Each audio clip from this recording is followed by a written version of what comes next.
And thank you for tuning in to the Jada Willis Experience. We're here to help you grow your business and your team without sacrificing yourself. I'm joined today with Amanda Gilchrist. And you ever meet those people where instantly you just know there's something really special about them? That's Amanda. And so I am so excited that you're here and you're joining us today. Amanda, welcome. Thank you. Thank you so much for having me. You just kind of give me the special feels on the inside. When people say things like that, oh my goodness, something special about them, like it just makes me feel even more special. So I am looking forward to this opportunity to just connect and talk about some good things that we absolutely need to focus on. Absolutely. And one of the reasons why I wanted you to be one of the first on our newly launched podcast and YouTube channel is because it's really about a bit of what I experienced and even helped other leaders through. And it's more about, CEO entrepreneur burnout. But before we get there, I think I really need everyone listening to know who you are. Just tell us about yourself. Yeah. So I'll start by saying, of course, that my name is Amanda Gilchrist. You know that, right? And I'm a licensed counselor by training. And I say that because that's just a piece of something that I do. But if you asked me this question, probably even 3, 4, 5 years ago, it would have been a completely different answer. I'd have been like, who am I? I don't like talking about myself. So who am I? I am a woman of faith. I am a mother, a wife, a sister, friend, confidant. I am also a CEO and a CEO who's recently scaled some things back for my own health and well-being. But I am a lover of people, and I believe my purpose is to help people heal, right? Help them get to where they need to be, whatever that is. You are a counselor. You are a CEO. I try not to swear, but sometimes it's needed. You are a badass, and that's just the reality of it. And you are an inspiration. How we originally met was in a Vistage group, right? So Yes. From your experience, tell me about that. What was our first day in meeting? So interesting enough. Okay. So you talked about, just knowing there was something special about me, but you kind of have this gravitational pull. So I'm coming into this meeting, not knowing what to expect, but thinking I'm going to get some great things that I kind of need to organize my business and accelerate it, like just some support from people who get it. And I walk into this room and there are very friendly faces there. And I introduce myself and they let me talk about what issue I need to solve. And the first voice I heard was yours. That's typical. And you're like, yep. I have something. Let's talk. I have so much for you. And I was like, I love her. She's great. I can feel that she has a solution for me. I was so excited to help. Yes. And sure enough, I will literally say there are very few people who can change your life from the day that you meet them, but literally talking to you changed the trajectory of so many things. Oh my goodness. Well, I didn't know that. So that's really important information here. Wow. You're very special to me too. So now that our listeners know that we have a love fest going on and just a very serious mutual respect for each other, but we've recently set up, and this was your idea, set up these weekly chats, and it's of the pure nature of we need to feed off of each other's energy. We need to talk about what's going on, what are our struggles, all that. And and that's in addition to someone having like a Vistage group and their other core support groups, that sort of thing. But really, when you find those people, you gotta plug in. You gotta hang on to them. And sometimes what's happening is CEOs and leaders that are getting tired and overwhelmed, they don't have that. But in my experience, guess what? Maybe they really do, but they don't even know where to start the conversation. Where do I go? So I guess tell me a little bit about your experience with, leaders having burnout, because everyone's talking about this and now it's just another phrase that we share, but it's very real. It's still happening. So tell me from your experience. It absolutely is. So, what I'll say from my experience is I felt like a pretty unique situation because I am a therapist. I know about all about compassion fatigue, Mm-hmm. burnout, all these things, right? Very knowledgeable about it. But then I was a therapist who also owned a business. And at that time, I was defining myself as a therapist who was a business owner instead of a business owner who happened to be a therapist. And my experience was just one of isolation. I felt like there was literally Mm-hmm. no one. I was on an island alone. Mm-hmm. And even though my husband's very supportive of me and my endeavors, Sure. even talking with him about it, he doesn't own a business, right? Mm-hmm. And even though he's been in HR and leadership and management, all of those things are great, but they're so different when So there's different. nobody above you. That was my Mm-hmm. experience. There was nobody to run it by. When I was in Mm-hmm. state government building these statewide programs, I was like rocking it like nobody's business. It was like, you know what, just do it. Right. And, Mm-hmm. but I had someone to run it by, even though the decisions, never really changed or anything like that. They were good with it, approval, but there was still that extra layer. Mm-hmm. And I didn't have that for the first time. And then I didn't have anyone I could talk to about what people wanted from me and everybody asking me for something and wanting more and wanting all the answers. And I'm like, what am I supposed to do here? Right. And it Yes. got to the point where I literally found myself on days wanting to avoid all of my employees. Like literally. Mm. Like I don't want to talk to anyone. I don't. I Someone, think that that's please step in and answer that's a questions. real thing. It's a real situation. So,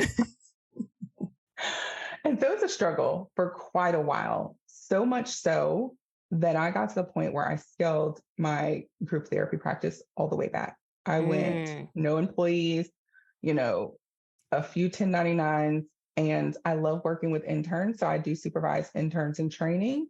mm-hmm. And it's a completely different experience. I will say I was so burned out Mm-hmm. that by the time I made the decision to scale back, when I said it out loud, the relief just came over me. And I knew that was it. Absolutely. I and I think and I definitely have experienced, something similar. And in the next episode, I actually talk about permission to pivot. And it's because there's also this level of pressure though. Like whenever you were going through that, there were probably multiple voices inside of you saying, I mean, you've worked so hard for this. I mean, Mhm. what are you doing? What does this mean? What are you going to do without a team? And having those types of questions, but it was something I want to know, how did you get there to make that decision of scaling back though? So here's what the first thing I had to do was quiet the noise. You Mm-hmm. know, there are a lot of times where we seek out that extra support and connection, but sometimes you can have too much.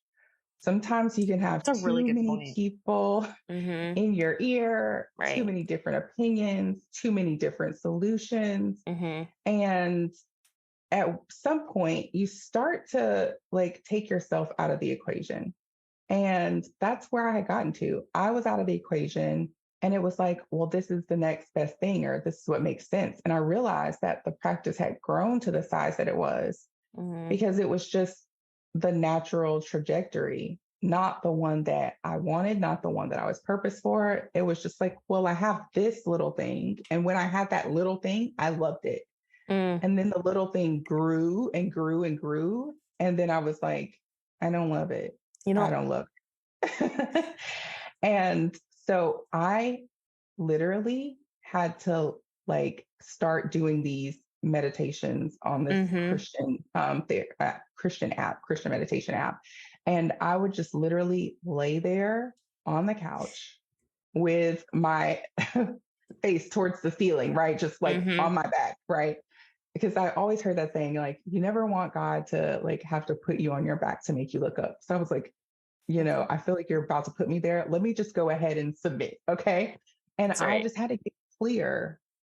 And I was like, what is this? Why Mm-hmm. do I not feel satisfied or purpose? Or I'm Mm-hmm. always burned out and stressed. I can't enjoy my family. I can't enjoy friendships or connections. And then it was like, you know what? You're worried about disappointing people. Mm-hmm. This wasn't what was supposed to be, right? And Okay. so you All right. have to be good at letting it go. There's so many pieces, and I hate to interrupt you, but there's like so many golden nuggets right here for folks that are listening. But one thing is identifying, like what you did was go through a process of identifying, why do I feel this way? Why am I tired? Why do I have this constant like ache inside of me? Basically, Mm-hmm. pulled in so many different directions. I'm not happy. So you said unfulfilled. Like these are all the pieces that are starting to indicate that you do need to move in a different direction, but it also is these are symptoms of being burnout, of whatever that Mm-hmm. is. And you can be burnout of relationships, a job, a project. Like you can be burnout of anything. You can be burnout with yourself. So, Mm-hmm. so, but Yes. what you did was start identifying, and then right, wrong, or indifferent, you had to pause. You had to pause, do a lot of self reflection, and then you actually started meditating. Mm-hmm. So, and then there are going to be people that listen to this and be like, listen, I can't meditate. I sat there for 5 minutes. I started just thinking in different directions. So there are other mechanisms, and even if you have to start small, like 30-second increments of having and being in the present moment with yourself, Mm-hmm. because it starts with identifying, why are you doing this? What's the root of it? And then what do you really need? And asking yourself these questions, and then being able to listen to what the Mm-hmm. answers are Yeah. without the fear. And that's really what it is. We let the fear creep in. Yes. Yes. So I literally am a fan of this huge, like this quote, and I'll post it every now and then. Mm-hmm. And I always say fear will kill way more dreams than failure ever will. 1,000%. A thousand And, percent. if I hadn't let go of my grip, Mm-hmm. I don't think I would even feel what I feel like right now. I don't think I'd be as happy. And so, to your point that you brought up, right? Like that meditation is hard. Yes. In its Mm-hmm. true form, it is difficult. Okay. Mm-hmm. Because my mind is doing a million things at one time. So, That's by no right. means am I perfect when it comes to meditating. And so, I had to start with, I still do this like guided meditations, right? Where they're talking through particular things and I'm having to follow that voice. Mm-hmm. And, that helps me to focus a little bit more. But the bigger piece about, people are like, well, what is really the value of meditation? So, Mm-hmm. like you said, it's being in the present moment. But the thing about being in the present moment is that what allows you to look internally. So I always say there's a difference between reflection and introspection. Okay. Reflection Mm-hmm. is like standing in the mirror, you're looking at the outside shell, you're Mm-hmm. identifying, problems and just getting straight to the solution. But the introspection piece is where you're looking like deep on the inside. What are my emotions, my feelings, my thoughts? And we quiet that on a regular basis because Mm-hmm. we're focused on the things that are external to us. And so it's hard to hear your inner voice when you haven't had practice at But listening to it. and thank you for even describing that. Like I'm by no means a mental health practitioner here, um, but well, thank goodness I've gone to a ton of therapy, and I've Me been able too. to do a lot of work on myself and that introspection. But the one thing I've had to do is also allow myself not to judge my feelings, not to Mm, judge mm, my thoughts, the direction, whatever comes up for me. I have to allow myself, okay, so how about you place no judgment on it, let it come. And then guess what? Once it comes up, then you can start rationalizing, trying to be logical with it, because guess what? I've already allowed it to surface. I've already allowed it to mm-hmm, come to mm-hmm. fruition, really. And that gives me just the ability to like, move past. And honestly, it's the fear. It's the fear or trauma response or, what society is. I Mhm. feel, society creeps in. I've been scrolling too much from a social media perspective. I'm comparing to the next person. Yeah. It allows me to not judge the real me Mhm. and the realness Yes. inside of me. Yes. And we run from ourselves much more than we realize. Right? Oh, It's yes. sad. And there are some times where I can even identify, like, okay, I'm not wanting to deal with me right now. And so to your point, right, we are all, you know, trying to make our mark on the world, but more than anything, the way you make your mark on the world has to be about your authentic self. And if you're not checking in with that person, if you don't know who that person, if you don't know what that person's voice is, your mark on the world may very not be your mark. It's someone else's. And It's their honestly, you thoughts. find yourself 5 years, 10 years down the road and be like, how did I get here? Mm-hmm. What in the world? And you're so unhappy, and you're going through the routines of life, and you're like this, and miserable. And that's why, I mean, some people, it's the drastic response, like just run away from their lives. And so like, we have control over our choices and habits that we have every day. So if we don't like our life today, we can actually do something about it. And I think that's really important for everyone to know, because sometimes it is just that permission. It's like that aha moment of like, wait a second. I know whatever's in front of me, you get to the choice. And people feel like they don't have choices. All actuality, we all have the same choice in front of us. How we spend our time, who's in our lives. We just have hard decisions to make. And I'm getting on my soapbox right now, but yeah, I'm standing on it with you. I'm like, let me on the soapbox. Let me. You're on it. You're on it. And so like, those are the things. But for me, I also, whenever I was going through and I knew that I hit a wall, and I hated that you have to go. So we push ourselves, right? These high achievers push ourselves to hit the wall because we're doers, we're executors. We have big goals and dreams. I hit a wall and I had to take 3 weeks off. I had to shut down. And I mean, I had to go somewhere. Some of it was staycation. Some of it was somewhere else. And I had to not look at work, think about work, not talk to people. Like literally, I let my friend group, my inner friend group know, hey, this is about to be 3 weeks of me not talking to anyone. So if I don't respond to your phone calls, to your text, so on, no social media. And that maybe would have driven someone else crazy. It was safety. It was sanity. It was like finding myself again in that time that I was able to step away. And so what you did too was also take the moment to pause. Now, some folks may give the extra thought. I like to play devil's advocate a lot. So my life. Right. And so some people give the thought of, well, listen, I don't have that time, money. I mean, I have kids, I have responsibilities. I can't just go away for 3 weeks. You know what I say? I want you to clean up your closet, create a little space for you, lock yourself in the closet for 30 minutes. I mean, if you need to create, that separation, that boundary, which don't worry, we'll get to. Don't worry, I've seen your post recently. So if you need to create that for yourself, do it. But that's the only time that you are going to be able to really rest and reconnect. And the reason why to do that is not just the warm and fuzzy. It's not. It's about being able to have the energy and the capacity to face everything that you need to face in that day, or pour into the people around you. All right. I'm going to sidestep my soapbox and I'm going to ask you, just tell me, what are you thinking about this? Do you agree? Absolutely, I agree. I will quickly tell a person, a client, and when they come to therapy, I'm like, this is the safe space.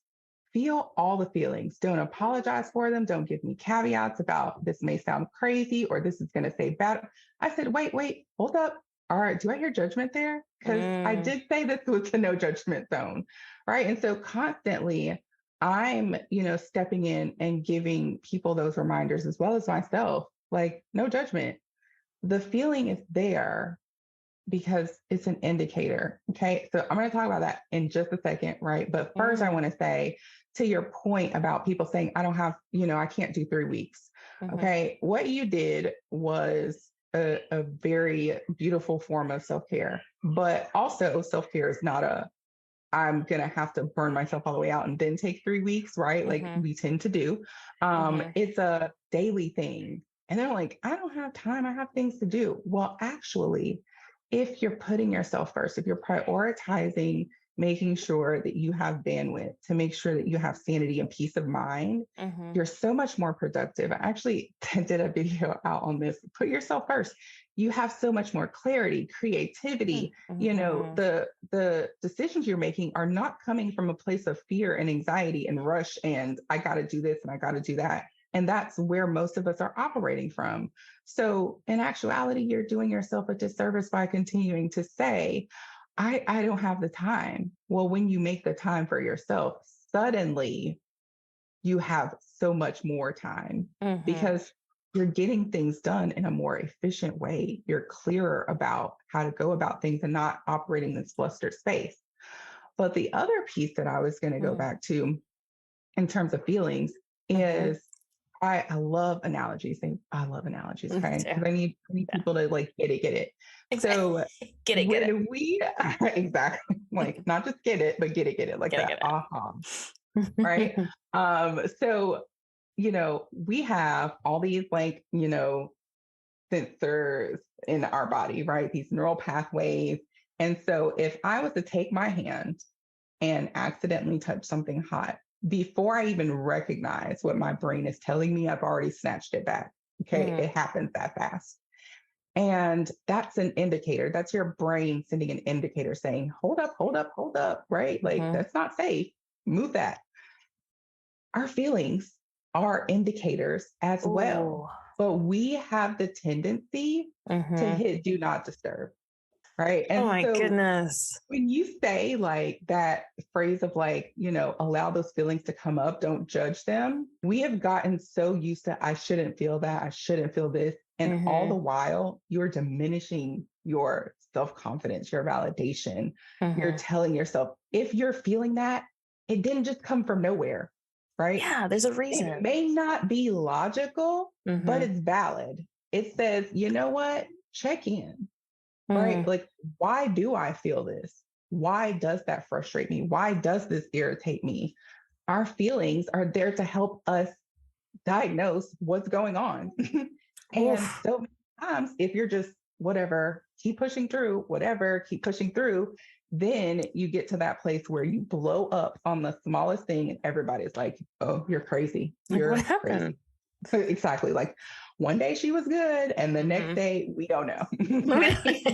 Right. It leads to instability, really. Yeah, it You see, does. here's the thing. I think that was actually my favorite part of this episode so far. And if I was just listening, didn't know us, I would stop and then I would replay that last section probably 2 or 3 times because I know that I struggle with that. And we're all a work in progress, right? And Mm-hmm. so I know that I'm constantly like, man, I, I shouldn't be this way. And listen, I just know I can get in my head and I can get in my Ooh, own way.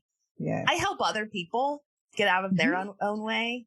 I help Mm-hmm. other people with their confidence, seeing their inner, truth and light and abilities. But man, we can all Mm-hmm. get in our own head by not allowing us to feel the feels and Mm-hmm. identify it's interesting. It's like whenever those feelings surface, what are we doing with them to magnify and say, hey, where did this come from?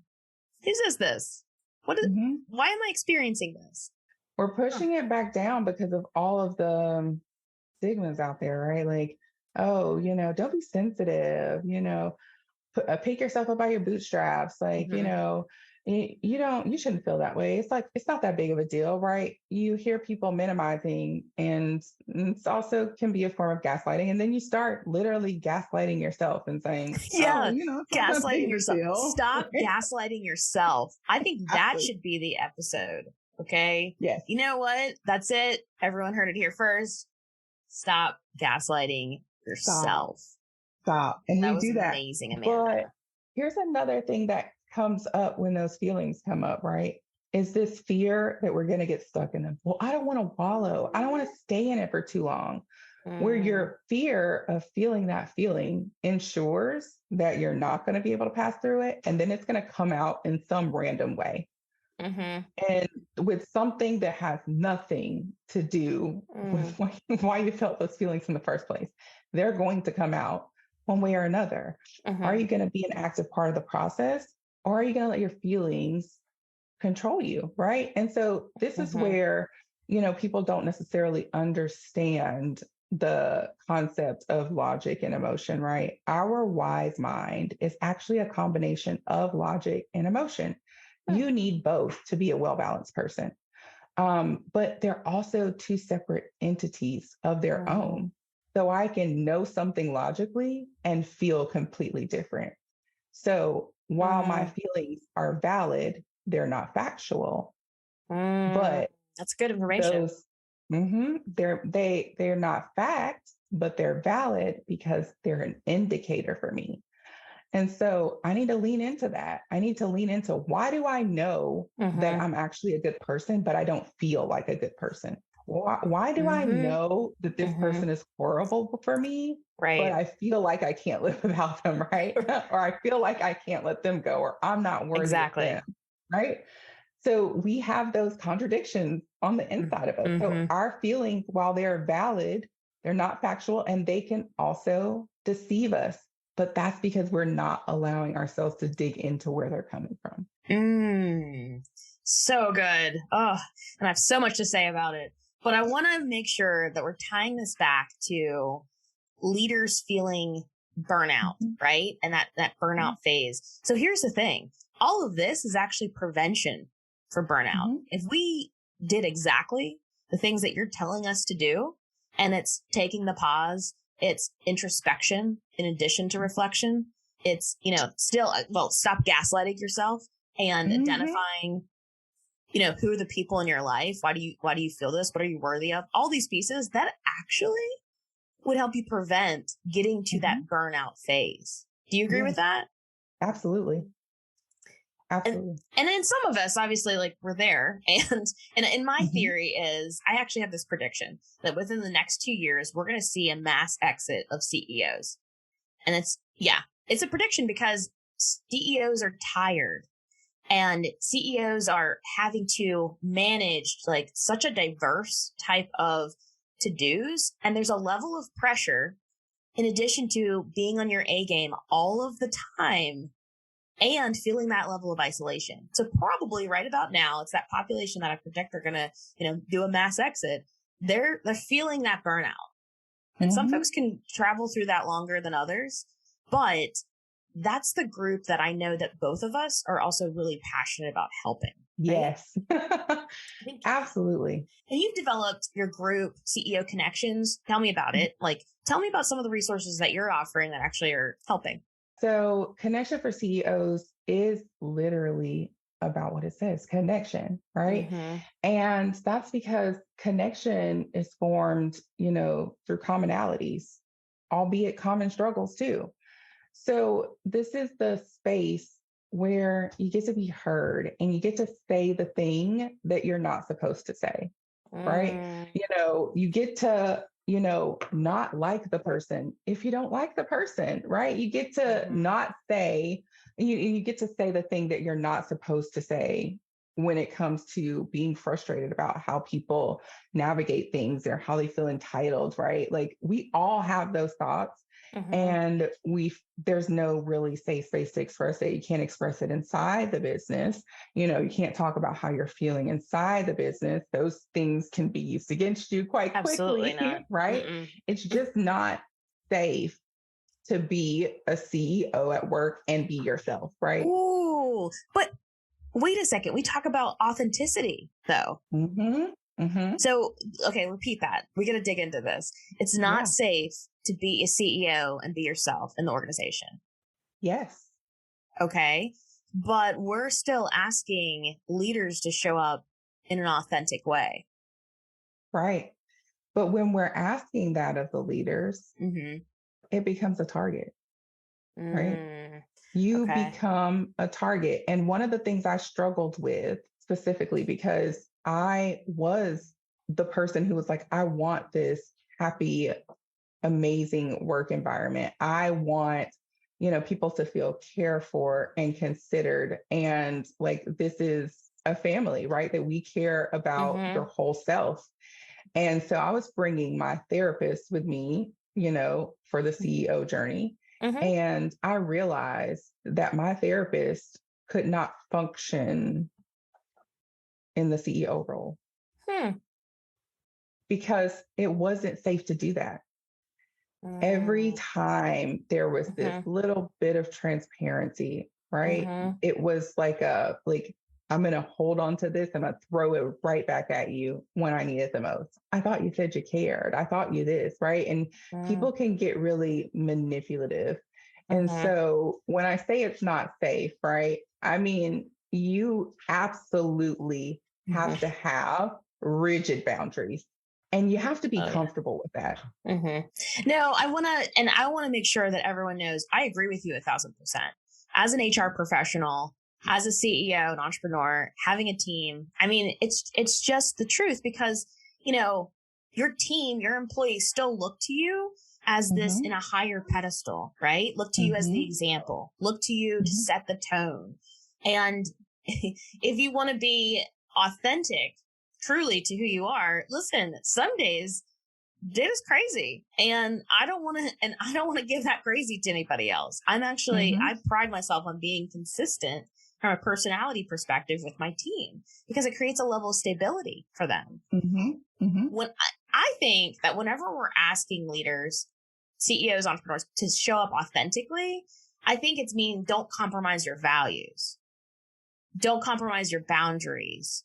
Be clear in your communication and also be consistent. So I guess if you're authentic, just be consistent with how you're showing up for someone. Do you agree with that? Or maybe you can poke holes in it if you want.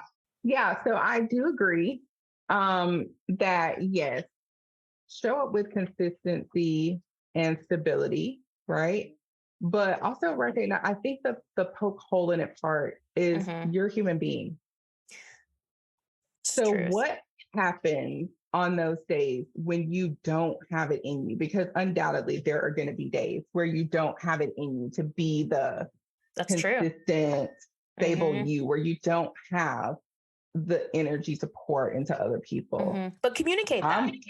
Yeah, absolutely. But in communicating that, there becomes this consensus that, oh, they don't care. They don't care about us. They don't care. It's like walking a tightrope. Okay.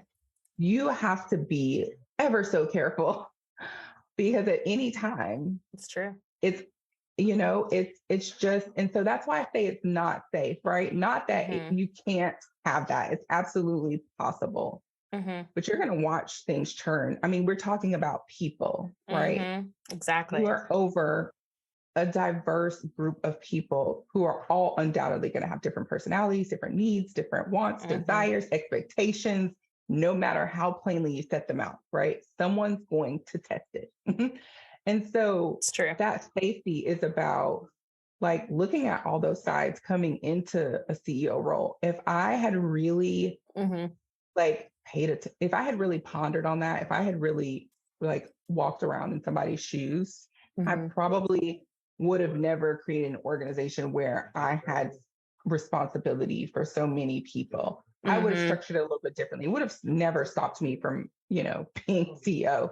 Right. But I will say, I now find that value in creating the separation, right? And yes, absolutely. Showing up at certain times and separating yourself. Like you have to insulate yourself. I had an employee at one time who kept saying, he was my assistant director at the time. He said, you need to insulate yourself. You need to insulate yourself. You're too accessible. You're too accessible. But I'm like, I'm for the people. I want the people. For the people. Yeah. And you want to, and here's the thing. We have a servant mindset. We want to help. We want to grow others. Like we have to really, these are the folks that actually have to set more rigid boundaries and be more intentional about the types of relationships and accessibility to us because we have to protect our energy too. So I definitely hear what you're saying. Though a few times I did chuckle, and let me tell you why. So I was meeting with a client the other day, and it was hilarious. And they were complaining about the fact that one of their employees called out because they didn't sleep well. And she was like, I haven't slept well in 40 years. That must be nice. And I thought that was hilarious. And because there is a different expectation whenever you are a CEO or an entrepreneur. Like you don't, and that's kind of real. It was hilarious, but you don't call out because you only got 3 hours of sleep. Okay. Yeah. Well, do you know how much I still have to do in the day? Their responsibilities. I have to show up because, You just called out. Well, there's also this perception too, and I realized that even in my organization, although it wasn't a huge one, there was still this perception that I was just kicking it back with my Oh, feet that's up on the true. desk, and that I was rolling in all this dough, and that I had Yeah. endless amounts of money to give.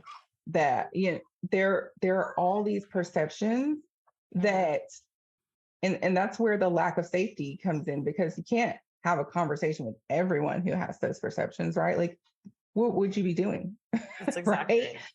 Yeah. So how do you fight that? Or you just have to be okay with what people perceive. And I absolutely got to that point. I was like, you know what? Think what you must, believe what you must or may, or, I'm Satan incarnate if you believe. I know what I am. I know what I'm doing. And there were times that I sacrificed that no one knew anything about, because the CEOs don't tell you what they're Absolutely. sacrificing. They don't bring it up. They don't tell you, well, I did this and I did that. And so No, it's not the right thankless. thing. People think it's so prestigious, but it's actually thankless. It's a It's thankless quite job. thankless. Yeah. Yeah. And so I didn't then try to go defend myself and say, well, you don't even know what I've been doing. For what? Right? Because I chose to do those things because of my values and my beliefs. And so that was one of the times when I realized, okay, you know what? You're just gonna have to scale this back, because I'm really comfortable with caring for people and supporting them and doing it because it's my choice.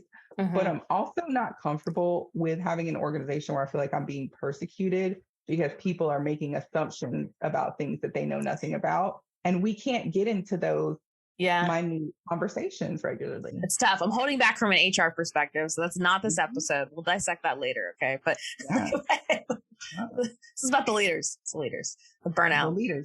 The leaders need love and support.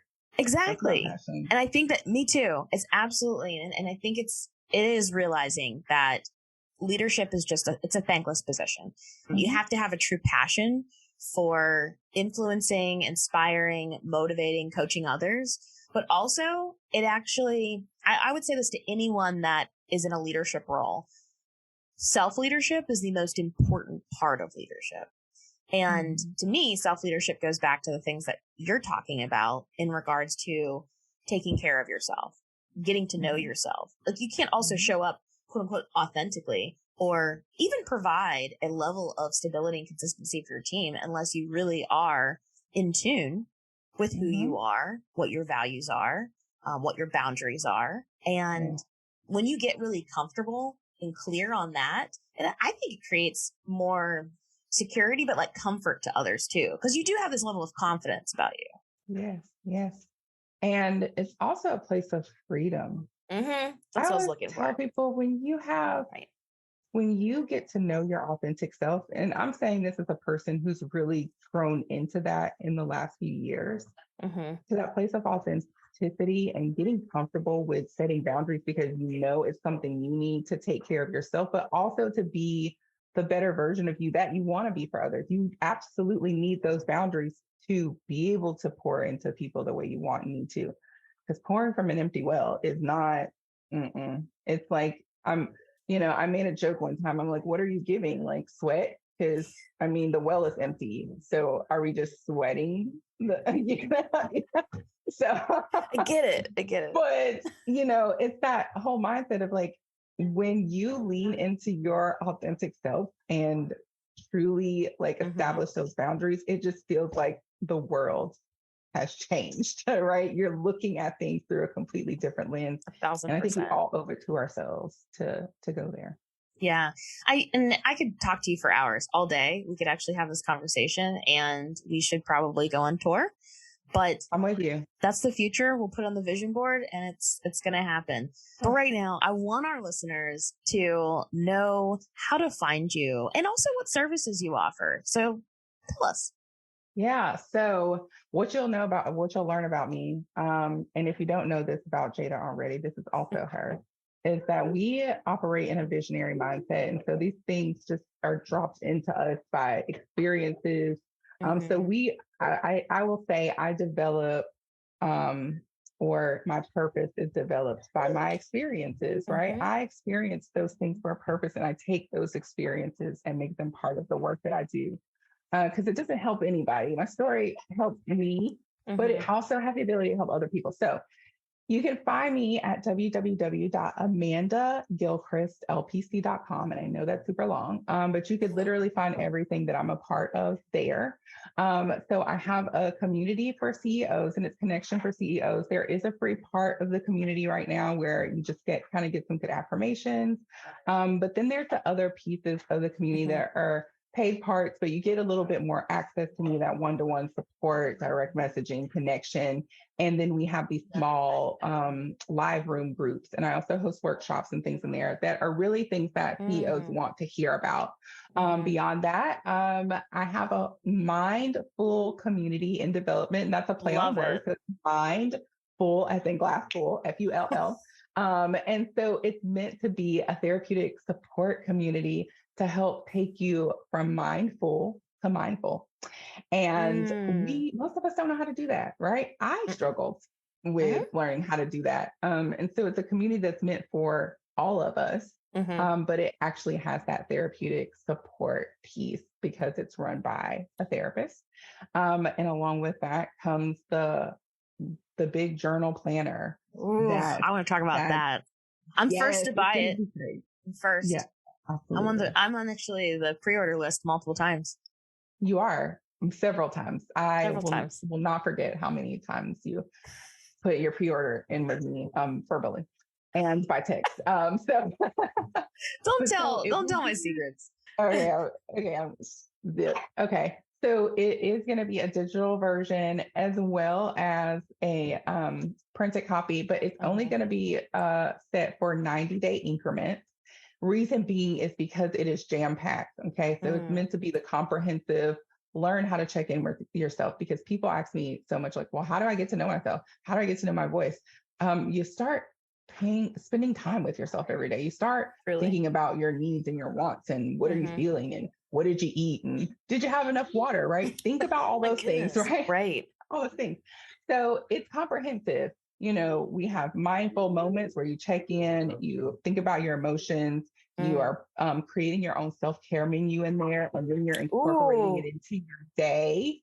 Self-care menu. Yes, you have a habit tracker in there where you can choose what kind of habits you want. You lay out your 3-year vision, your goals, and then you start breaking them down into tiny nuggets and recognize that everything starts with a vision. If you don't know what you're headed towards, how are you going to get there? Right. Right. You have to keep your eyes on that prize. And this just kind of helps you to do it in a way that allows you to be reflective every single day, allows you to be intentional about how you're planning out your day. Because I'm going to tell you, at one point, I was like jumping from thing to thing to thing to thing to thing. And I was just flustered all the time. Now I give myself 5-minute breaks in between. I make sure my working space feels good for me. You know, I talk about things like, what are your core beliefs? What's that thought that's holding you back, right? Like, that's right. Oh, I can, that goal might be too big, right? And if that is a core belief that you carry with you, the goal is absolutely too big. You won't meet it, right? We do the things we do because we believe the things we believe. And this gives you a place to figure out what you believe, decide what you want to do different, and make it happen. So it's a place for reflection, introspection, but then also accountability. And that's why I am all over the pre-order list. And here's really great news. Your website, other information and links that you provide us will be in the description. And so I want this to reach the masses. I'm likely ordering it for friends, clients, all the things, because I am pumped about this. I'm a big fan of yours. And I know that this is the first of many episodes together. And so I can't wait. I can't wait to see how our work unfolds together. Thank you so much. Thank you so much for being here. Thank you. I look forward to doing some great work together. And I hope that people get something from just this transparency, right? They kind of share here. So we're people too. And that's the thing. It's just that transparency. And so I want to leave all our listeners with this, is that if you thought and resonated and sat there for a moment and paused at any part of this episode, I want you to like, subscribe, follow, share with someone that may benefit from this, whether they're a leader or not. I think that a lot of the information that we shared appeals and will resonate with so many different folks, despite position. despite title. And so I challenge you all with this. There's so much more to come. And I know that we will have Amanda back again. Thanks so much for tuning in to the Jada Willis Experience.